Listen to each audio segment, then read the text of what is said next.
हर एक व्यक्ति को हर दिन एक संकल्प लेना होता है, मैं शुद्ध हूं, मैं बुद्ध हूं, मैं निरंजन हूं, मैं शांत हूं, मैं चेतन हूं, मैं समर्थ हूं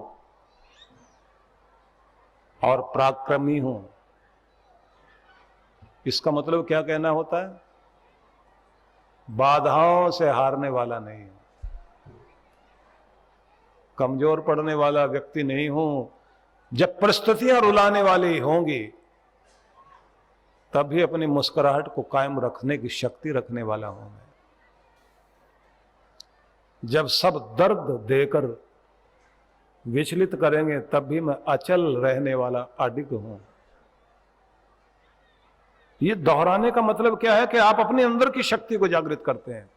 और जब आप बार बार अपने आत्म संवाद करते हुए कहते हैं मैं बहुत कमजोर, मैं बहुत दीन, मेरे साथ बुरा हुआ, मैं बहुत दुखी, मैं बहुत परेशान और न जाने आगे क्या कुछ मेरे साथ होगा क्योंकि हर मुसीबत मेरे ही पीछे है, तो उसका मतलब है कि आप अपने दैन्य को, दीनता को, इन्फिनिटी कॉम्प्लेक्स को बढ़ाने में लगे हुए हो। तो एक शब्द विवेकानंद भी बोलते थे, न दैन्यम न पलायनम, न दीनता चाहिए और न भगोड़ापन चाहिए, जिंदगी को शक्ति चाहिए, बल चाहिए। अपने बल को याद करो। वेदों में एक शब्द है बलम उपास्व, अपने बल की उपासना करो। तो आपको दो शब्द याद रखने हैं। कागज पर पहले लिखिए मैं, आगे डॉट डॉट डॉट लगा के हूं, बीच में आपने उसको भरना। रिक्त स्थान भरते हैं ना, जैसे फिल इन द ब्लैंक जो आप लिखते हैं ना, अब ब्लैंक्स को जो आप फिल करेंगे उसको उस जगह जो आपने डॉट डॉट लगाए हैं वहां आपने लिखना मैं हूं। बीच में क्या है? मैं समर्थ हूं, शांत हूं, मैं स्थिर हूं। एक हमारा उपनिषद है जिसमें एक प्रार्थना है जिसमें यही कुछ कहा गया है, शरीर नहीं हूं, प्राण भी नहीं, मैं मन भी नहीं, चैतन्य हूं और संसार से ऊपर हूं। मेरा रिश्ता उससे है जिसने सारे रिश्ते बनाए। मैं उस चमक वाला हूं जिसकी चमक से सारे सितारे चमकते हैं।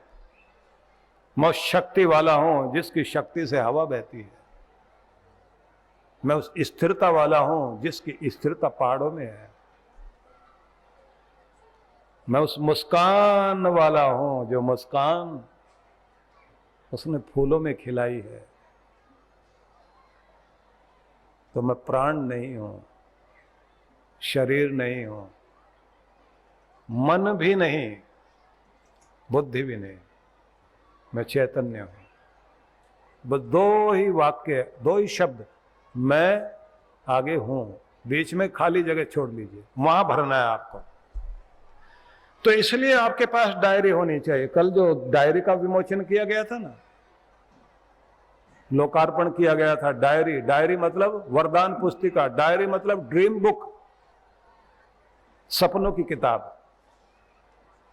जिसमें आपके जिंदगी के वो सपने जो जागती आंखों से आप देखते हैं, जिंदगी को जहां देखना चाहते हो उसको आप जहां लिखते हैं, वो पन्ने हैं जो आपकी दृष्टि जिस पर पड़े और किसी की नहीं, वो आपके पास हो। और उसमें आप लिखेंगे मैं, आगे डॉट डॉट लगाकर हूं क्या? समर्थ, शक्तिशाली, शांत। ये मेरा स्वभाव है। मैं प्रेम वाला हूं, प्रेमशील हूं, मैं निर्भय हूं, मैं निश्चिंत हूं, मैं सहारा देने वाला हूं, सहारा मांगने वाला नहीं, मैं दाता हूं, याचक नहीं। मैं मांगने वाला नहीं हूं, बांटने वाला हूं। मैं निश्चित उद्देश्य लेकर इस दुनिया में आया हूं। और फिर आखिर में लिख देना, मैं अपने प्यारे परमात्मा के प्रेम को अपने माध्यम से इस संसार में बांटने के लिए आया हूं। फिर आपने कहना है कि मैं उसकी शांति को चारों तरफ वातावरण में फैलाकर इस धरती को स्वर्ग बनाने के लिए आया हूं।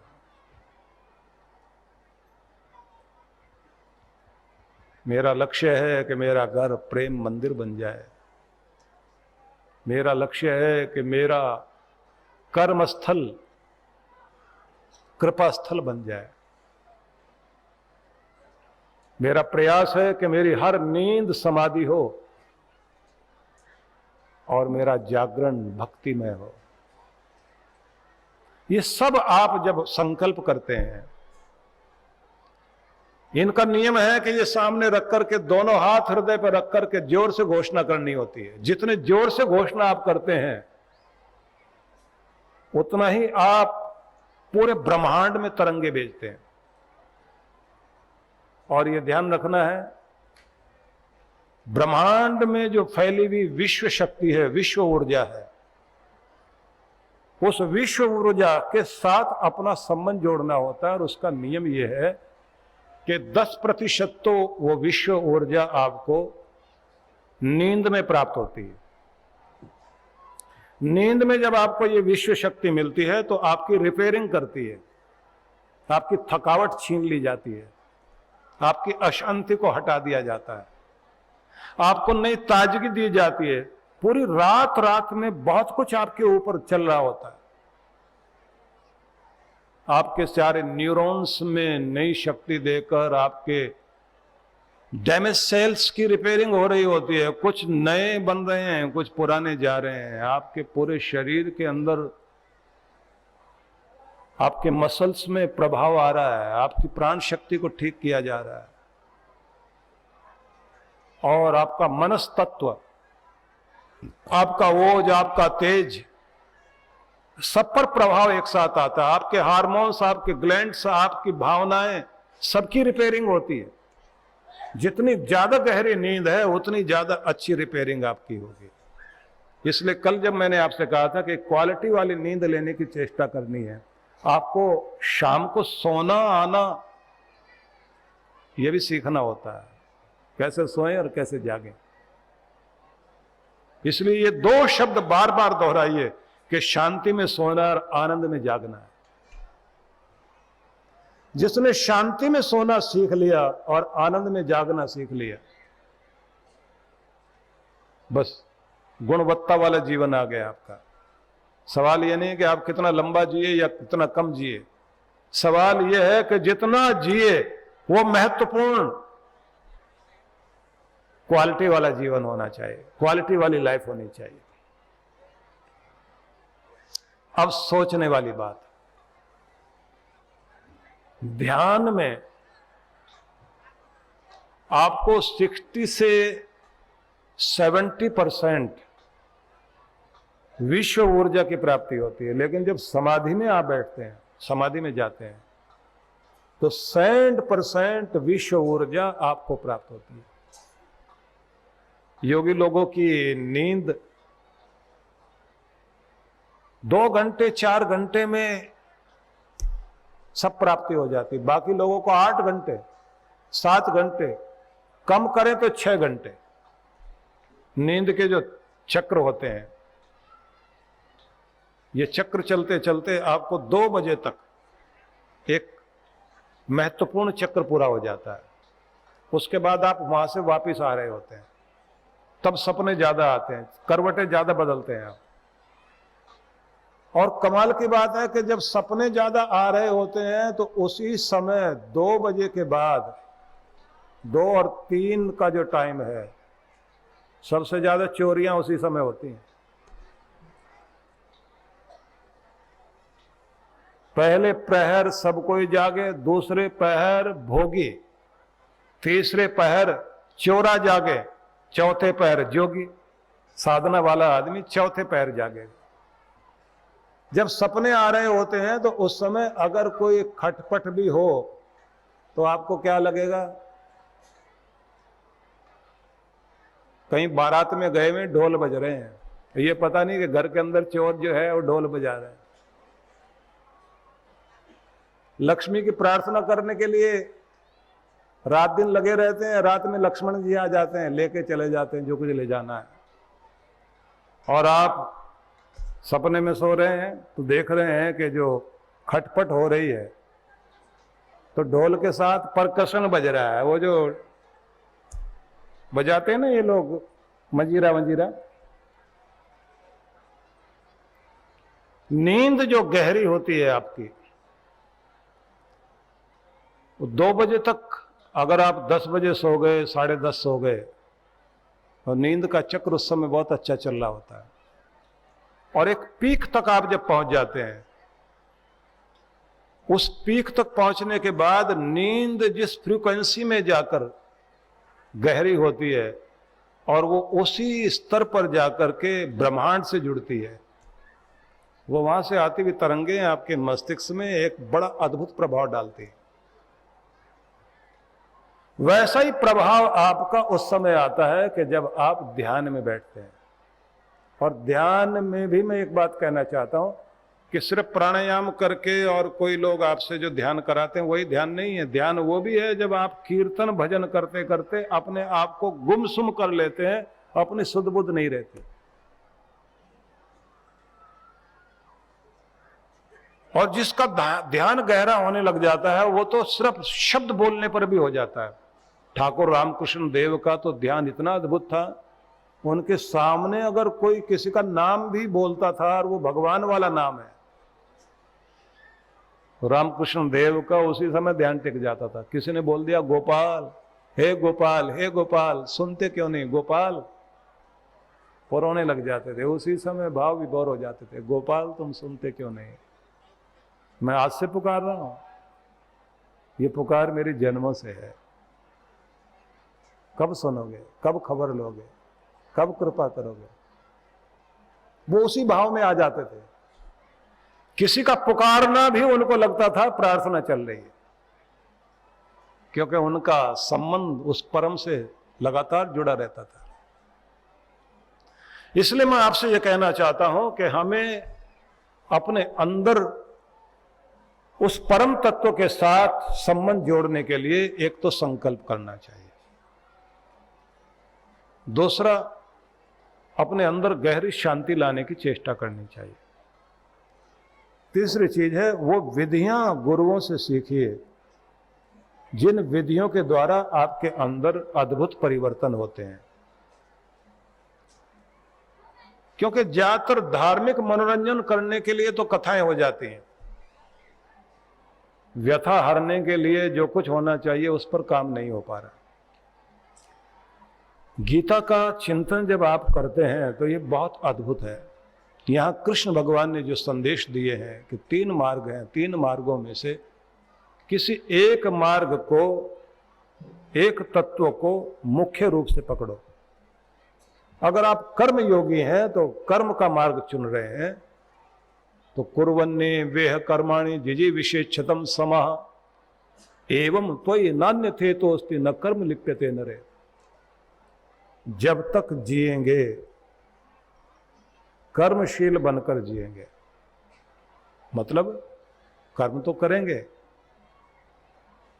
पर अपने सहारे जिंदगी जिएंगे, दूसरों के सहारे जिंदगी नहीं जिएंगे। हमारे पास कितना भी धन वैभव क्यों ना हो, हम अपना काम खुद करना पसंद करेंगे, क्योंकि हम कर्मयोगी हैं, हम स्वयं सेवक हैं, हमें सहारा नहीं चाहिए। हम सहारा देने वाले लोग हैं, हम सहारा मांगने वाले लोग नहीं हैं। हमें अपनी जिंदगी अपने कंधों पर ढोनी है। हम मुर्दा जिंदगी नहीं जिएंगे, मुर्दे ही दूसरों के कंधों पर ढोए जाते हैं। जिंदगी तो अपने कंधों पर ढोई जाती, अपने आप में जी जाती।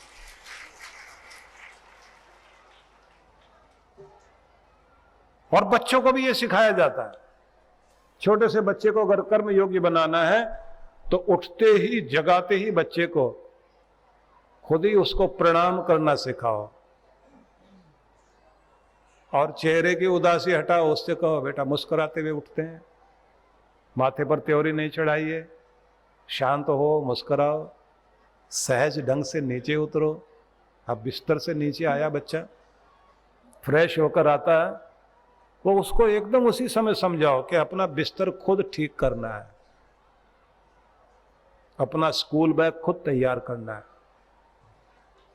उसको आपने सिखाना है कि जब आप भोजन करने बैठ रहे हैं तो अपनी थाली खुद लेकर आओ और अपनी झूठी थाली खुद उठाकर किचन में रखनी है, और ऐसे नहीं विद थैंक्स, धन्यवाद बोलना। त्रिदिवसीय शिवानंद महोत्सव का ये अवसर 17, 18, 19 फरवरी, जिसमें भगवान शिव और माँ पार्वती के विवाह उत्सव और शिवरात्रि महोत्सव को मंगलमय ढंग से मनाने के लिए और जीवन में आनंद प्राप्ति के लिए, क्योंकि भगवान के लिए जब आप फूल चढ़ाते हैं तो प्रसन्नता पाते हैं, मिठाई चाहते हैं तो मिठास प्राप्त करते हैं, धन चढ़ाते हैं तो आपको धन की अभिवृद्धि होती है, और जब भगवान के दर पर आप आनंद मनाते हैं तो जिंदगी आनंद से भर जाती है। तो ये एक अवसर है जब आप शिव आनंद महोत्सव में भाग लेने के लिए आएंगे।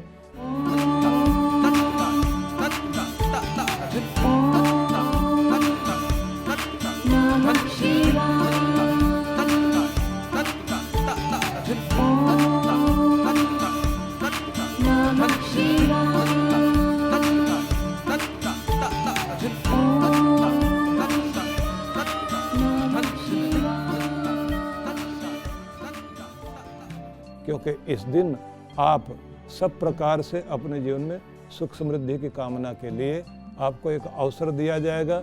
आप इस महोत्सव में भी भाग लेंगे, आपको पूजन करने का अवसर भी मिल रहा है, आपको ध्यान करने का अवसर मिल रहा है, जलाभिषेक करने का अवसर मिल रहा है और यज्ञ करने का भी अवसर मिल रहा है।